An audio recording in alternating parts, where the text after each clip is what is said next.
Alrighty guys, welcome back to the BronxBomberBuzz podcast. Thank you guys for tuning in as we talk everything Yankees here on the BronxBomberBuzz podcast.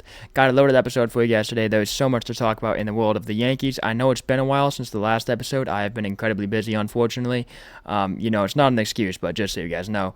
As always, if you do enjoy the content here, make sure to give me a follow on my other socials. I do content on there every single day. Instagram multiple times a day, 24/7 Yankees coverage, and then TikTok post-game, pre-game, breaking news, all that sorts of videos. If you want to see more of me, make sure to follow those as well. And if you enjoy the content here, make sure to drop a subscription as well. But yeah, like I said, a lot to cover today. There's a lot going on in the world of the Yankees. We are in the midst of the toughest stretch of the season. We just wrapped up a big series win in Houston, so that's going to be our first topic today. So yeah, this gauntlet is going to be a big test for this Yankee squad, but things are looking good so far as we won that series in Houston.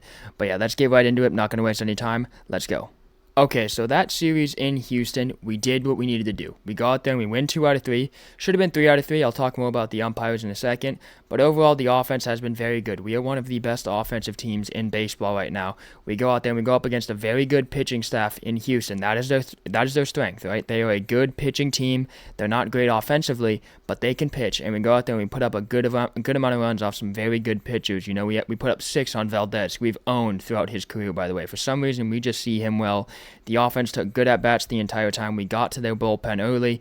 You know, we saw a lot of pitches, and we sprayed the ball to all parts of the field. A lot of guys got in on that. But overall, you did what you needed to do, because what we're saying when we're in the midst of this gauntlet, right, is you got 4 tough series back to back, right? If you go out there and you win 2 out of 3 in every single one of those series, you are in a good spot, and we did that. And like I said, should have been a sweep with the umpires. I'll talk more about that later. But we did what we needed to do, and that is a big step. That is a big confidence boost going on the road to a tough park in Dyken Park. You know, Crawford boxes are tough. You know, Judge is still DHing. You know, we weren't at full strength, and we go out there, we win 2 out of 3, and we battle the umpires and Houston. So we beat the umpires and the Astros, and we win 2 out of 3 games. So that is huge for us, and it kind of sets the tone for this whole tough gauntlet of games against, you know, the playoff teams. So that is a huge series win for the Yankees. The umpires in the Astros series, Game 1, I can kind of write off, right? It was a poorly officiated game, but for the most part, I thought it went both ways. There were some missed calls, but that's fine. You know, I'm all for the human aspect of the game. Game 2, Brian Walsh cost us the game, period.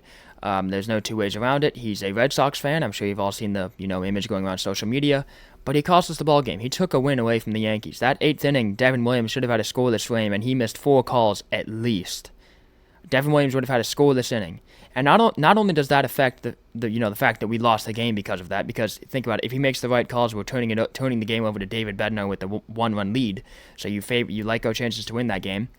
But you're also affecting Devin Williams' availability, in game 3. Luckily, we didn't need him, but also, in the series opener against Toronto, and you're affecting his confidence going forward. You're costing the Yankees in the long term with that. He missed 21 calls in game 2, Brian Walsh did, and 15 of them went against the Yankees.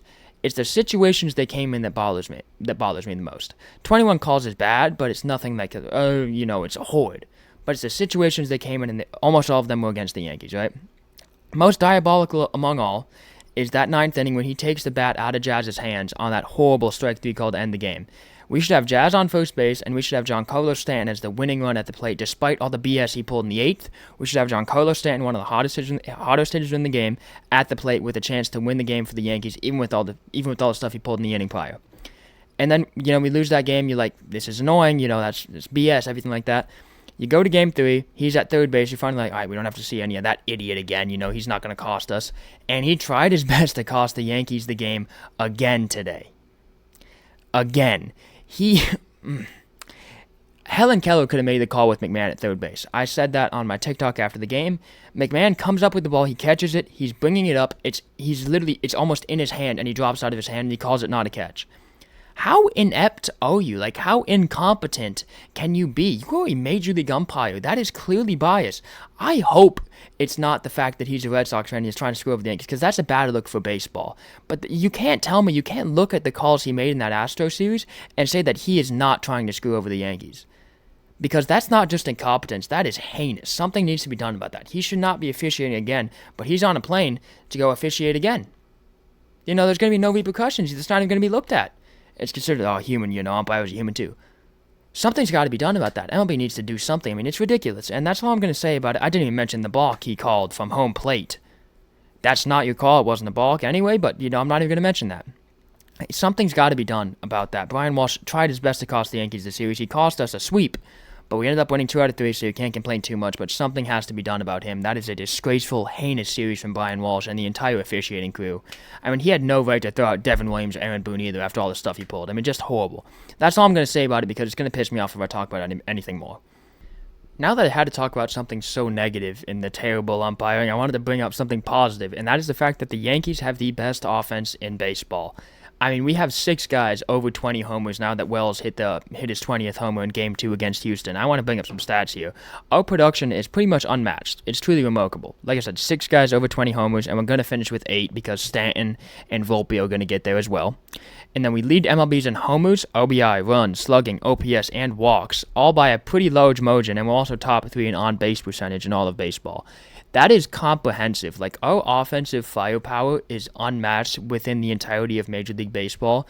1 through 9, everybody is a threat. Especially with the addition of McMahon, who has pop. Like, everybody in our lineup has the chance to not only go deep, but also deal damage, work walks. Like, we force pitchers to throw more pitches than any other team in baseball. I saw that stat. And, like, we are just so disciplined as a team. Like, this offense, truly, I think it's carried us a lot this year because, like I said, the pitching has underwhelmed at times, especially the bullpen. I'll get into more of that later. But this offense is truly special. It is an X factor come October, the fact that we're going to be able to put up runs like nobody's business. When we are hot, we are the best offense in baseball, and the stats prove it. That's not just me being a biased Yankees fan saying that. I know a lot of people are going to say that's what it is, but this lineup's firepower is truly remarkable, and it's something that I'm excited to continue to see happen, especially in this gauntlet where we're facing the playoff teams. I want to see how we fare against tough pitching, but Houston's one of the best pitching staffs in MLB, and we just went and rocked them over the course of 3 games, especially Framber Valdez, who, like I said, we've owned over his career. Like, our offense, it's truly, it's special. Like, there's something special about this team when it comes to them stepping up to the plate. I'm never like, oh no, this is bad, like we're not going to be able to put up enough runs. I am always confident in this team's ability to go up there and put up runs. And that's something that I think that sometimes we take for granted is the fact that we do have the best offense in baseball. Like I said, there's been times where we've struggled to string together hitting, pitching, and fielding the fundamentals. But this offense is the best in the game. There's no 2 ways around it, and we are lucky to be able to watch these guys go out there every single day and hit because it is truly remarkable. And there's 2 guys I want to highlight with this recent Yankees offensive surge. The first one, the big sleep, Trent Grisham. There's something about him you can't quantify. This is something I always say about Trent Grisham. There's something special about him. There's something mystical about baseball and the fact that it's not like other sports where everything can be measured by numbers. Yes, baseball is heavily analytical, but there is something about Trent Grisham. He has the slowest heartbeat of any player I've seen in a long, long time. He steps up in the big spots, and I'm like, he's going to do something. Every homer he seems to hit is to put the Yankees in the lead or to tie the game. They're big homers. I mean, this is a guy who sat the bench last year, and he has been one of the best hitters in baseball this season. Seriously, he plays Gold Glove level defense. He's hit over 30 home runs now. He's a perennial leadoff guy. He gets on base a lot. Doesn't strike out much. He sees a lot of pitches. Like, this is a guy that we can't let leave now. For a while with this hot streak he's been on, especially at the start of the year, we're like, oh, we're getting a lot out of him, but we're still going to let him walk come the offseason. With the way he's played and with how important he's been to this team, we cannot let him walk in the winter. We absolutely cannot. He is pivotal to this team. We know he's going to have suitors with the season he's had, but especially because I think that we've helped him nurture into the best version of himself, we will have an edge in negotiations with him. But the concern there is how do we fit him in? Because we have a logjam of outfielders. You think about it. We got Dominguez, who's sitting a lot right now and is a great player. We got Jones in the minors. We're going to try to re-sign Bellinger as well. So, what are we going to do? I think, unfortunately, because of how good Grisham has been, you got to start considering trading guys like Jones, maybe even Dominguez. I hope not. I would rather trade Jones than Dominguez, but that's my personal opinion. But you got to find a way to keep Grisham around while maximizing what you have in the outfield logjam right now. But right now, at the way he is playing, Trent Grisham is arguably the best center fielder in baseball right now, at least in the American League. You have to go out there and get him. You have to. He's way too pivotal to this team. Without Grisham, we would have lost, I'd say probably 7 or 10 more games than we have this year. Like, we would be out of the wild card right now. He's been that important.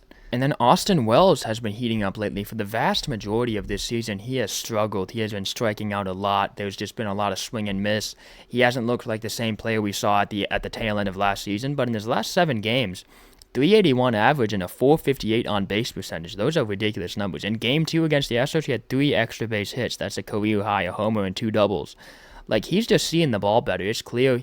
He took 2 walks in Game 3 as well. He's putting together tougher at bats. He's starting to look like when we had him in the cleanup spot at the tail end of last season. Like, he was just doing damage on pitches in the zone, and when he wasn't getting the pitches he liked, he was fouling them off, he was taking them. That's what he's doing right now. He's starting to, get back to that kind of cerebral hitter we saw at the end of last season. Like I said, there's always going to be swing and miss in his bat, especially because he's a young catcher, and he's got a lot of slug, but the dude has power, and he's got the potential to be a middle-of-the-order bat, and I think he's starting to kind of play himself towards that if he can continue to build upon what he's done in these last 7 days, in these last 7 games.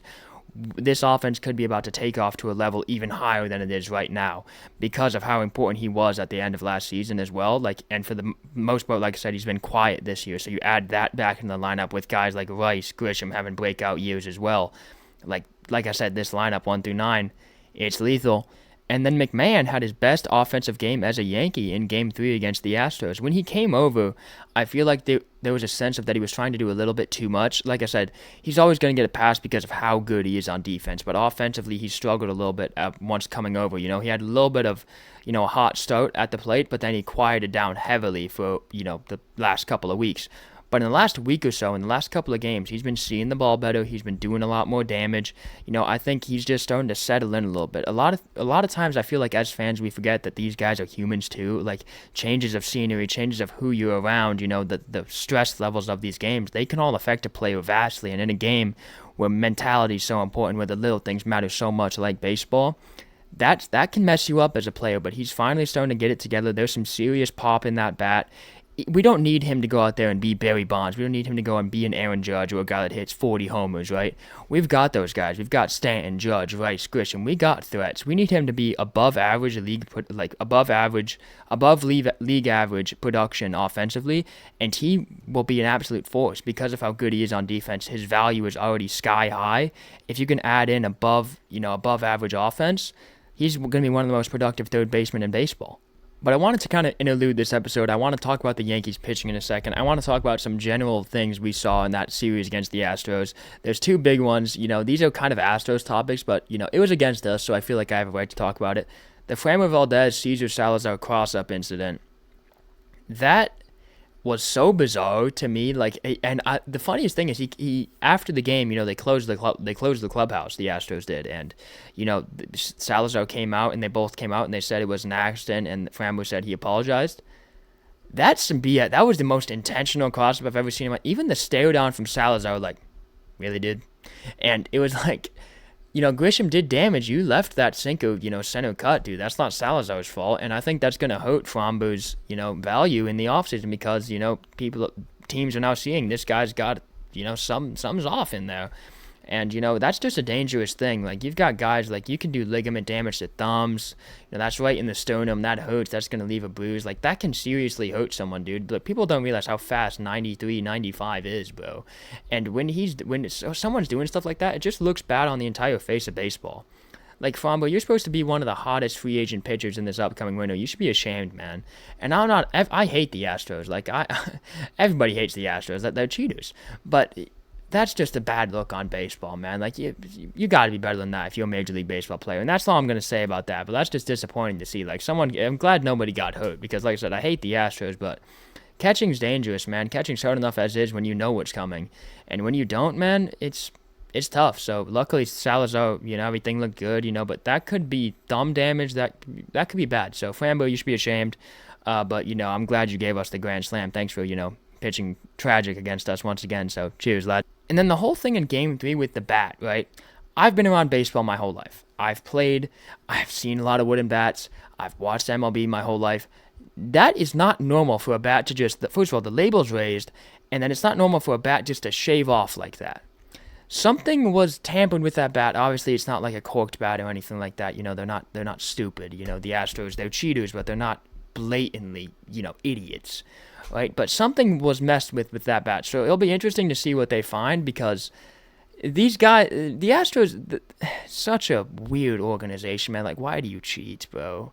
It's just weird, but something was definitely messed up with that bat. So when we have more about that, I will definitely talk about it on my social medias. But that was just something strange to me because that was a bizarre delay, and luckily it kind of gave Bednar a chance to reset and kind of gather himself, and he looked monumentally better after the whole bat thing than before, when he let runners get to second and third. So, if anything, it kind of helped the Yankees out. But, yeah, thanks for cheating, Trammell and the Astros, I guess. Thank you? Okay, but now that a fun little interlude, trashing the Astros and, doing all that, we all have fun trashing the Astros here, don't we? Is over, I wanted to talk about the Yankees pitching staff a little bit. Specifically, I wanted to start off talking about Carlos Rodon, who started Game 3. He's been great. I mean, he now leads the American League in wins with 16, 3.12 ERA. I mean, seriously, he's just an ace, right? I mean, he goes out there, he puts you in a position to win every time he's out there, and that's all you can ask for from a pitcher. Heavy strikeout stuff, but he also just knows how to pitch, man. Situationally, he's gotten so much better. I mean, from where he was when we signed him to where he is now, it's black and white. Like, it's stark contrast to where he was, because when he came over, he was a shell. He was emotionally vulnerable. He was, so volatile with his command and everything, and now he's so cerebral with the way he pitches. He conducts himself so well. He's so calm. He's still emotional. He's still fiery, which you want in a pitcher, but he's also so, he's got such a good demeanor on the mound. He knows what he needs to do with every single pitch, and he doesn't waste any pitches. His command is very good. And besides just the mental stuff, I mean, his stuff is a lot better, right? He's not just a fastball slider guy anymore. He drops in that curveball, and the big pitch that has kind of been a big thing for him lately, especially, I believe I saw it a lot in the Game 3 against Houston, was in this most recent start, obviously, was the changeup. That changeup is incredibly refined. I mean, even when he's throwing it in the zone, when he's missing, it is a good pitch, man. It is a damn good pitch. And we all know the fastball and slider are always going to be his bread and butter, but the way he's just able to pitch, he's got something for every batter, something for righties, something for lefties, something for power guys, something for contact guys. I mean, he is truly one of the best pitchers in the game right now. Every time he goes out there, I feel like we are in a good position to win because we know what he's going to give us. He gives us length, he picks up strikeouts, and he pitches out of jams. And especially in his most recent start against Houston, he pitched against a lot of external stimuli that when we would have signed him, when we first signed him, that would have affected him. The errors and the terrible umpiring, that would have gotten to him easily, and he would have snowballed. But now he's able to, lock in, put his head down, and get through all of that. And so that's something I'm really proud of Carlos Rodon for, just the way he's been able to mature as a Yankee and as a pitcher, as a player. He is a truly outstanding pitcher, and we couldn't be luckier. We've got a great guy on our hands there. But you can't talk about Rodon without talking about Max Fried as well. 3 starts in a row now that he's looked very, very good. Back to where he was, at the start of the season where he was the favorite for the American League Cy Young. He's been great. We all know he went through the, 7 or 8 start span where he was bad after the All-Star break and after the blister. But the last 3 starts, the big thing for me is he's been landing that curveball. That big breaking ball is so important for him. When he was struggling, he was leaving it arm side especially a lot. He wasn't getting that sharp break, but lately it's been waterfalling, dude. I mean, that curveball's been great. He's landing the sweeper as well. His velocity has kind of been constant all year. His stuff's the same, but the command has been what's returned and what's, got him back to his best. And like I said, he's another one like Rodon. He just knows how to pitch, man. He's a refined pitcher, repeatable mechanics, just knows the game of baseball incredibly well. And you can tell by the way people like Judge and everybody talks about him in their post-game interviews. He works extremely hard between every single start, and he prepares harder than anybody else. He's a competitor, man. He goes out there, he puts his game face on, and he competes, head down, just focused, and that's what we love to see. He's our ace for a reason. He's one of the best pitchers in the game when he's right, and it looks like he's back to where he was in the first half of the season in these last 3 starts. He's been absolutely fantastic. The strikeout stuff has been up as well, and like I said, I think a big part of that is the fact that he's landing that curveball now. He'll use it to get a first pitch strike, and he'll use it to punch guys out. When he's got that pitch going, he is extremely dangerous, and when he didn't have that, I think that's why he was getting lit up like a Christmas tree a little bit. So he's got that back now, and Max Fried is looking as good as ever. We all know Fried and Rodon are going to be the 1-2 punch in the playoffs, right? It could be Rodon Fried, it could be Fried Rodon, but those two will be the first 2 games, right? But the big thing is someone who has played themselves into a position to maybe be an October starter is Cam Schlittler. The young kid who has only made 9 Major League starts has been incredibly impressive. 2.61 ERA across 48.1 innings, accumulating 54 strikeouts and pitching to a tune of a 1.24 whip. The kid is incredibly impressive. The stuff is lights out. There's no question that the stuff is future Cy Young level stuff. I mean, 99 on the fastball, touches 100, touches 101, has touched 101 a couple of times. Devastating curveball. Good cutter as well that he's using. Those are his main three pitches right now. The cutter almost acts like a slider. It's got really tight spin, and then that big curveball is great as well. And he's used the sinker sporadically as well. Doesn't have great control of that yet, but that's been a big pitch for him. But the big thing with him, the bread and butter is the heater, right? He's going to throw that heater, and if you can catch up to it, good for you. But he's got so much confidence in that pitch. The biggest thing with him, he's got such a good demeanor. He's so calm out there. He doesn't let anything affect him. I mean, he's got the aura of a young Garrett Cole, he's got that kind of mentality. He's a future ace in the making. This kid could win a Cy Young one day if he stays healthy. I mean, that is the type of pitcher we have on our hands right here. He is an ace in the making, and I think he could genuinely be a starter in October because he looks down on hitters, right? Not only the fact that he's a big boy, and he's a tall, lanky dude coming at you with 99 to 100, but he looks down on hitters. He's like, here's my stuff. If you can hit it, good for you, but you're not going to. He's got that demeanor. He's got that screw you attitude, if you will. I like to use a different word here, but you know what I mean. He's got that kind of attitude, and that's something that's incredibly important. He's just a gamer, man. He's a competitor just like Max Fried and Rodon. So I think, especially because Luis Gil's had issues with the command, and Will Warren still probably isn't ready to be a starter in the postseason yet, I think Schlittler could be in that conversation to be, a postseason starter for sure. But something that has not been good lately for the Yankees is the bullpen. And the thing that frustrates me with the bullpen is face value, name value, talent level. This should be the best bullpen in baseball. I mean, we got 4 or 5 guys that are premier top-tier closers in one bullpen, and yet sometimes we just struggle to string it together. We underperform consistently. And it's concerning. I think Bednar is definitely the closer right now. I mean, he's got a great mentality, great stuff. He goes out there and he does his thing. But guys like Doval have underperformed. Williams, we all know, has been well documented that he's underperformed. Jake Bird isn't even in the majors right now. He's working it out down in AAA. So, there's issues that need to be resolved there. I mean, it's been a leaky bullpen lately. Weaver has struggled past 2 outings now. He hasn't looked he's made a couple of pitches that he normally doesn't make. A couple of center cut fastballs, and he normally doesn't make those errors. He's normally very precise with his command. And then Doval, I think Doval is the biggest one for me that he's going to need time to adjust, especially with a pitcher who is so. Sometimes he can get rattled. He's had issues with the pitch clock. He's had issues with balks. I think that's 2 or 3 now in his Yankees tenure after the most recent one in Houston. And his stuff is great. There's no denying the fact that his stuff is electric. 102 on the cutter, 98 mile an hour sinker, 89 mile an hour slider that's just devastating. Their stuff is electric. Some of the best stuff in the game, but when you're getting behind hitters consistently, when you're walking batters, when you're balking, when you're, giving hitters so much to work with, they're going to punish you. This is the major leagues. It doesn't matter how good your stuff is. But the talent level is there. We know how good he can be when he is right, but he's going to take time because he's so prone to, that external stimuli, adjusting to pitching in a much higher market than San Francisco and much higher leverage situations because, we are the Yankees. We're the biggest franchise in the game. So he's going to take time to adjust. I think we need to continue to work him in the lower leverage spots. But when he is right, he is going to be a demon. Camilo Doval is one to watch. He is an X factor. He is incredible when he is right. But like I said, he's just struggled to find it a little bit as a Yankee. He's going to figure it out, though. And that's kind of my whole thoughts on the bullpen in general. I think Aaron Boone sometimes does mismanage the bullpen. I think that's not his strength, and that is an issue.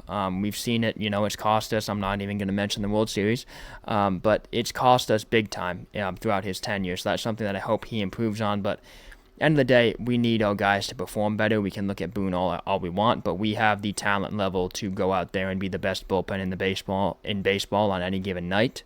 So we got to go out there and get the job done, and that's up to the players to go out there and pitch well. But Aaron Boone does definitely need to do a better job managing that bullpen. That is the one critique I have of Boone. I feel like he does take a lot of flack from Yankees fans and people around the sport sometimes when it's not all on him. But that is the one thing I'll point to him and say sometimes he has mismanaged our bullpen. And that's not something that's just been this year. We all know what happened in the World Series last year. But it's been something frequent throughout his tenure. I don't think it's his strength. He is a player's first manager. He trusts his guys, but sometimes you got to be a little bit more analytical with it. But that's my thoughts on that. We got a great bullpen. When it's right, it's going to be one of the best in the game, but it's got to start locking it down, especially when we've got tough series against the Blue Jays, Tigers, and Red Sox on deck now. We're going to be in a lot of tight games, a lot of high leverage spots. We need our guys to be able to go out there and get outs on a consistent basis. But one positive thing to say about the bullpen, Fernando Cruz is back. He is electric. His energy, beyond just, what he does on the mound, his energy, the guy's a borderline psychopath, and I love it. I'm all for it. Fernando Cruz is my guy. He's got the highest strikeout rate among all relievers in the game. It's over 40%. Now, that splitter, he calls it a God-given pitch, and you can see why that thing dances. Not only does he help us in the fact that he's a high-leverage guy, he can also give you some length, and he comes in spots, and he's got so much swing and miss. And that's something this Yankees bullpen does have, is we can strike hitters out when we are right. But having him back, it just gives us one more high-leverage guy to turn to when we need. So if Aaron Boone, like I said, if Aaron Boone can manage this bullpen in the correct way, it can be the best bullpen in baseball on any given night. But it's a matter of, we got to manage it right, first of all, and also we got to have a lot of our guys go out there and just perform better. Simple as that. And Fernando Cruz, I think, is going to help us a lot down the line with his energy. He is one of the best relievers in the game. So happy to have him back. Hopefully he can avoid the injury bug again. His season's been derailed by 2 significant stints on the IL now, but when he is on the mound, he is absolutely fantastic. I want to end the episode with this. The Yankees have as many X factors as any team in baseball, not only offensively, but also on the pitching side, on the fielding side. We have guys that are truly exceptional. We have a very talented roster. We can go out there and we can win the World Series this year. We gotta believe we have that level of talent. We can win the World Series every single year. There is not a team more dangerous in baseball than the Yankees. I truly believe that. We are dangerous. People do not want to play us because when we get it all right, we're the best team in the game. We have underperformed a lot at times this year. It's been better lately, but we are as dangerous as anyone. I truly think we can go out there and win the World Series this year. I think the chase for 28 is on, right? That is how I want to end this episode because this team has so much potential. Like I said, there's so many X factors. You think offensively we have the best player in the world. We've got Aaron Judge. Giancarlo Stanton has been the best he's ever been, and he's even in the twilight stages of his career. We got Cody Bellinger, Trent Grisham having one of the best breakout seasons in recent memory. Ben Rice is an absolute dog. Wells is heating up. Volpe's got some pop in his bat, even though he struggled. Caballero's dynamic on the base pass. We can do everything right on the baseball field if we play to the best of our abilities, and if we can, I think we can win the World Series. That's truly my belief, and that's how I want to end this episode. So thank you guys for watching. We got a big series in Toronto on deck here, so make sure to be tuned in, cheering the boys on. And like I said, if you do enjoy the content, make sure to drop me a follow on my socials and a subscription here on YouTube. Drop a comment if you want to be featured, everything like that. I appreciate all you guys watching. I will see you guys next time, and as always, go Yankees. I hope you all have a great day.